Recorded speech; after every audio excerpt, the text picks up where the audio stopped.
UP का बहुचर्चित 69,000 शिक्षक भर्ती मामला एक बार फिर से सियासी बवाल का रूप लेता नजर आ रहा है। सुप्रीम कोर्ट ने सोमवार को इस मामले पर सुनवाई करते हुए हाई कोर्ट की लखनऊ डबल बेंच के उस फैसले पर अंतरिम रोक लगा दी, जिसमें उत्तर प्रदेश सरकार को राज्य में 69,000 सहायक शिक्षकों की नई सूची तैयार करने को कहा गया था।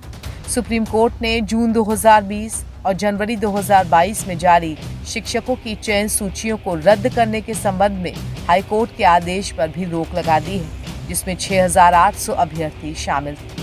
अब इस मामले पर एनडीए की सहयोगी अपना दल की नेता और केंद्रीय मंत्री अनुप्रिया पटेल की प्रतिक्रिया भी सामने आई। अनुप्रिया पटेल ने ऐसा रिएक्शन दिया है जो यूपी में उनकी सहयोगी योगी आदित्यनाथ की सरकार पर ही एक तरह से दबाव बनाने जैसा है। अनुप्रिया पटेल ने इस मामले में ओबीसी अभ्यर्थियों का पक्ष लेते हुए योगी सरकार से खास मांग कर डाली।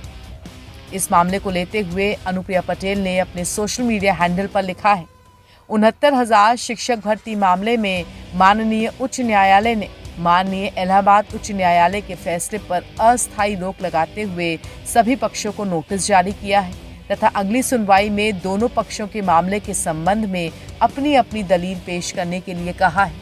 जहां तक अपना दल एस का सवाल है तो पार्टी इस मामले में आरक्षित वर्ग के अभ्यर्थियों के साथ मजबूती से खड़ी है। इस मामले पर अनुप्रिया पटेल ने एक के बाद एक कई पोस्ट किए। अपनी दूसरी पोस्ट में उन्होंने लिखा, हमारी पार्टी का प्रारंभ से मानना है कि 69,000 भर्ती के मामले में आरक्षित वर्ग के अभ्यर्थियों के साथ अन्याय हुआ है, जिसकी पुष्टि माननीय इलाहाबाद उच्च न्यायालय ने नई सूची जारी करने का आदेश देकर की थी। हम अब भी इस मामले में आरक्षित वर्ग के अभ्यर्थियों के साथ खड़े हैं। हम न सिर्फ आरक्षित वर्ग के अभ्यर्थियों की हक की लड़ाई पहले की तरह जारी रखेंगे, बल्कि वादे के मुताबिक इस मामले को अंतिम निष्कर्ष तक पहुंचाने के लिए हर संभव कानूनी मदद देना भी जारी रखेंगे। इसके आगे अनुप्रिया पटेल ने एक और पोस्ट की और उसमें लिखा, हमारी पार्टी का स्पष्ट मानना है कि उत्तर प्रदेश सरकार को अन्याय का शिकार हुए आरक्षित वर्ग के अभ्यर्थियों को न्याय दिलाने के लिए आगे आना चाहिए। कानूनी प्रक्रिया से अलग उत्तर प्रदेश सरकार को राजनीतिक रूप से तमाम उपलब्ध विकल्पों में से सबको स्वीकार्य एक ऐसा विकल्प लागू करना चाहिए जिससे किसी भी पक्ष के साथ अन्याय न हो। और हाँ, 69,000 शिक्षक भर्ती में अन्याय का शिकार हुए आरक्षित वर्ग के अभ्यर्थी निराश न हो। इस मामले में माननीय उच्च न्यायालय ने माननीय इलाहाबाद उच्च न्यायालय के फैसले के विस्तृत अध्ययन के लिए सिर्फ अस्थायी रोक लगाई।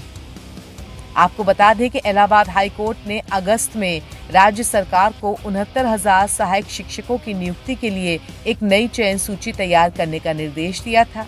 हाई कोर्ट की बेंच में दायर 90 विशेष अपीलों का निपटारा करते हुए यह आदेश दिया गया था, जो पिछले वर्ष 13 मार्च को एकल न्यायाधीश के आदेश को चुनौती दे रहे थे। अब हाई कोर्ट के इस फैसले पर रोक लगाते हुए प्रधान न्यायाधीश DY चंद्रचूड़, न्यायमूर्ति JB पाद्रीवाला और न्यायमूर्ति मनोज मिश्रा की पीठ ने रवि कुमार सक्सेना और 51 अन्य द्वारा दायर याचिका पर राज्य सरकार और उत्तर प्रदेश बेसिक शिक्षा बोर्ड के सचिव सहित अन्य को नोटिस भी जारी किया है।